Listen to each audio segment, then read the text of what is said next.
Hi friends, welcome back to my channel. Friends, మీరందరూ బాగున్నారా? మీరందరూ చాలా బాగుండాలని మనస్ఫూర్తిగా కోరుకుంటున్నాను.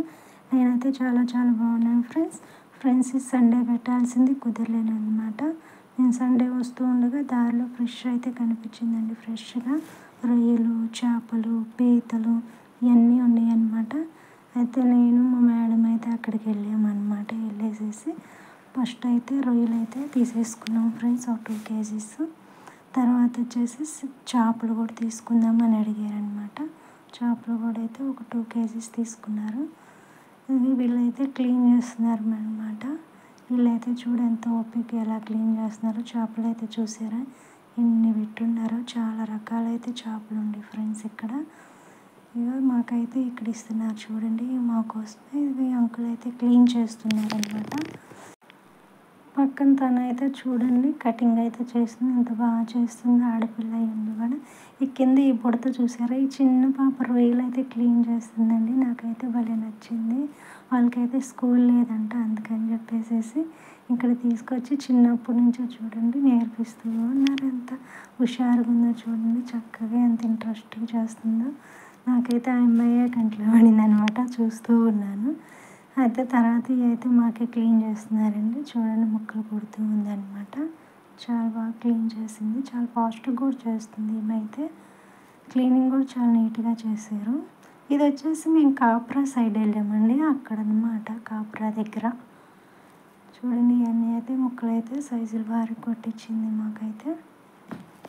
ఇవన్నీ ఒక గిన్నెలో వేసేసేసి మాకైతే ప్యాక్ చేసి ఇచ్చారండి. ఇదైతే తల కొడుతుంది, ఇప్పుడైతే తలకాయ అంటారు కదా, అదనమాట. కానీ లేడీస్ కూడా ఇంత బాగా చేస్తారని చెప్పేసి నేను ఈ సెకండ్ టైం చూస్తామండి. కానీ మార్కెట్లో అయితే బాగా రష్గా ఉందండి. చాలా మంది అయితే ఉన్నారు, అసలు ఖాళీ లేదనమాట. చేపలు అయితే క్లీన్ చేసి ఇచ్చారు, కానీ రొయ్యలు, పీతలు క్లీన్ చేయడానికి అయితే టైం సరిపోలేదు. నిలబడి ఎంతే ఉన్నారనమాట అందరూ. ఇంకా మా మేడం గారు అయితే నాకు క్లీన్ చేయడం వచ్చలే, వద్దు రొయ్యలు క్లీనింగ్ అని చెప్పి చేపలు ఒకటే క్లీనింగ్ చేయించి తీసుకొచ్చామన్నమాట. తనైతే చక్కగా క్లీన్ చేసి ఇచ్చింది మాకైతే మటుకి. తను ఒక్కతే కాదండి, అక్కడ చాలామంది ఉండారు. రొయ్యలు క్లీన్ చేసే అక్కడ రొయ్యలు చేస్తున్నారు, చేపలు చేసే అక్కడ చేపలు, కటింగ్ చేసే అక్కడ కటింగ్, పేపర్ ప్యాకింగ్ చేసే కాడ ఇంకొకళ్ళు ఉన్నారనమాట. చాలా నీట్గా అయితే చేసేస్తున్నారు తల. మళ్ళీ ఆ రొయ్యలు అయిపోయి పీతల దగ్గరకు వచ్చింది చూడండి. అమ్మ, ఈ చిన్న అమ్మ పీతలు చేస్తుంది అనమాట అక్కడ కూర్చొని. ఏది వదిలిపెడతలకు చేసి కవర్లో వేసి ఇస్తుంది. మరి ఏం చేస్తుందో నాకైతే అర్థం కదా. మా ప్యాకింగ్ అయితే అయిపోయింది అనమాట. మేమైతే తీసుకున్నాము చేపలు. తీసుకొని మనీ పే చేసిన తర్వాత ఇంకా పీతలు అయితే తీసుకొచ్చాము ఇంటికి. మా మేడం అయితే క్లీన్ చేసేసారండి. నేనైతే చూడలేదు, క్లీనింగ్ మిస్ అయ్యాను, నాకు రాదు క్లీన్ చేయటం.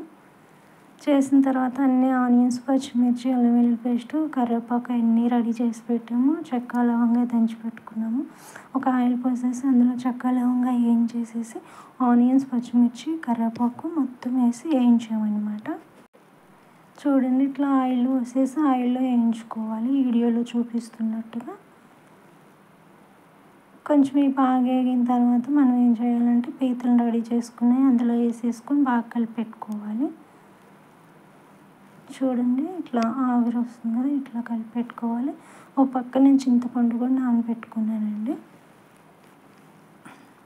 చూడండి బాగా కలుపుకోవాలన్నమాట. అన్నీ వేసిన తర్వాత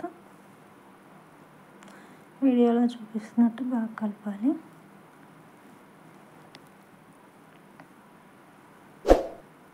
తర్వాత చింతపండు గుజ్జు మొత్తం పిసికేసేసి అందులో పోసి కారం వేసేసుకొని ఉడికిన లాస్ట్లో కొత్తిమీర చల్లుకోవాలి ఫ్రెండ్స్. అంతే. Thank you friends.